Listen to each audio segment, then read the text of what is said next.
Mas algo que eu fiquei em dúvida também foi sobre a zoonose, doutora Sônia.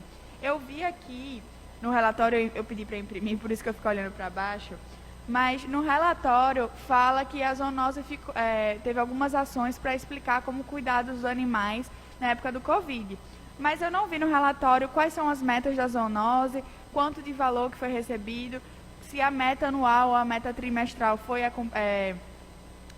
conseguiu ser batida. Como que fica a zoonose nesse relatório? Eu também sou uma das defensoras da saúde única quando da causa animal, e para mim eu fico um pouco preocupada quando eu não vejo no relatório nenhuma meta ou quanto de valor que foi destinado, como que a gente vai tratar isso, porque eu não gosto de falar da questão animal separada do ser humano, eu sempre trato como questão única, que é a saúde única, e quando a gente não cuida dos animais, a gente também prejudica o ser humano, porque também acaba adoecendo. E aí eu não vi aqui no relatório, além da única parte que eu vi que cita que eles fizeram algumas ações durante a pandemia, mas as metas, quais são metas para a zoonose, se eles estão nesse relatório ou não.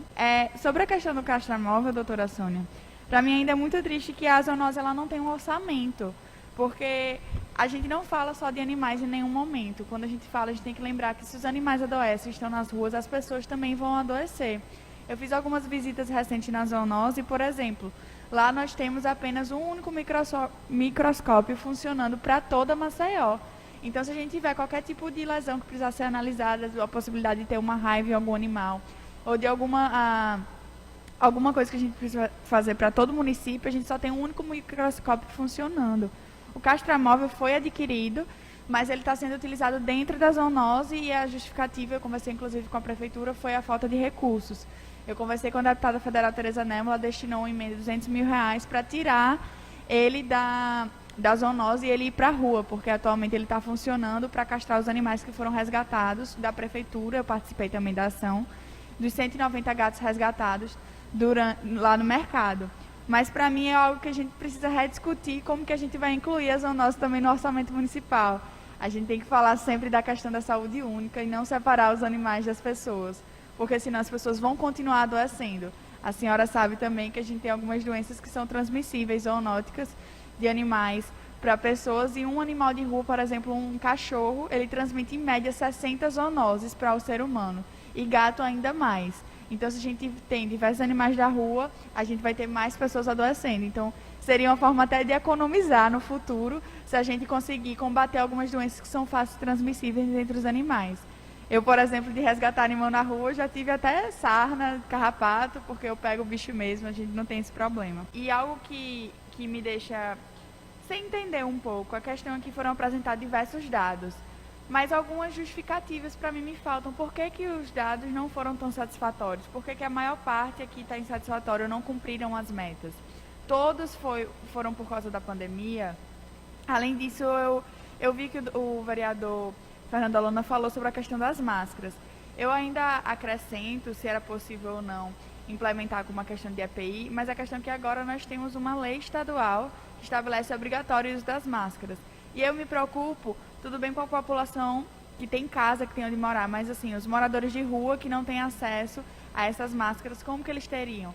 Eles receberiam multa, eles estariam lá? Será que a Secretaria de Saúde não poderia assumir esse papel? Mas eu gostaria de ressaltar a importância dessa audiência pública e também de todos os dados que estão sendo passados para a população. Cada indicador foi calculado, e isso é extremamente necessário para a gente acompanhar como que está sendo empenhado todo o gasto, todo o funcionamento da Secretaria de Saúde. Sobre a participação social, especificamente, eu queria parabenizar as ações que estão funcionando até o momento, como o consultório de rua, que é extremamente necessário nessa fase pandêmica, a diretoria de atenção à pessoa com deficiência, que é uma pauta que eu me interesso muito e tenho vontade de ver as ações ativas do nosso município. E sobre a gerência da atenção psicossocial, nós tivemos essa semana diversas manifestações nas redes sociais sobre alguns profissionais da rede, sobre a insuficiência de CAPs em todo o nosso município. E gostaria de saber qual a previsão para essa gestão. Eu estava conversando aqui também com o Dr. Valmir, algo que é um pouco difícil cobrar essas ações, porque tudo isso aqui foi da gestão passada. Eu estou muito ansiosa para ver o relatório desta gestão, porque nós poderemos cobrar de uma forma mais ativa. Tudo isso que foi feito foi da antiga gestão. Então, todas as cobranças que eu posso fazer são muito poucas, porque agora a responsabilidade do trabalho não é da gestão atual. E também eu fiquei um pouco preocupada sobre a implantação da Rede Cegonha, porque é um projeto muito bom, um marco das políticas públicas no Brasil, que vem sendo instituído desde 2011 na atenção para a mulher. E aí eu vi que a gente não conseguiu, que o relatório aqui está colocando como insatisfatório. E eu gostaria de saber o que aconteceu, se foi justamente pela pandemia. Na verdade, questionamentos eu tenho inúmeros. Eu vou passar a palavra agora para a doutora Sônia para que ela comece a responder e a gente tenha uma conversa aqui. E eu estou muito ansiosa para a próxima prestação de contas, para a gente estar aqui também atento para tudo que está acontecendo no município. Muito obrigada.